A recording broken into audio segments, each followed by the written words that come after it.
পরিপাকে রাজগঞ্জের প্রাক্তন বিডিও ও দত্তাবাদের স্বর্ণ ব্যবসায়ী স্বপন কামিল্লা খুনের অন্যতম অভিযুক্ত প্রশান্ত বর্মন। তাকে ধরতে এসটিএফ এর সহযোগিতা চাইল বিধাননগর পুলিশ।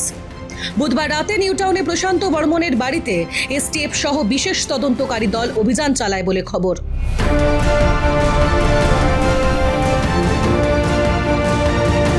কলকাতা হাইকোর্টের নির্দেশে স্বর্ণ ব্যবসায়ী খুনের ঘটনায় নতুন করে তদন্ত শুরু বিধাননগর পুলিশের।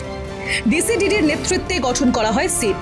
এই খুনের ঘটনার তদন্ত করবেন ডিসিডিডি, এসিপিডিডি, 2 থানার আইসি এবং 1 সাব ইন্সপেক্টর। বৃহস্পতিবার নিউটাউনের বাড়ি থেকে একাধিক নমুনা সংগ্রহ করা হয়। অভিযোগ, দত্তাবাদ থেকে অপহরণ করে এই নিউটাউনের বাড়িতেই আনা হয়েছিল দত্তাবাদের স্বর্ণ ব্যবসায়ী স্বপন কামিল্লাকে।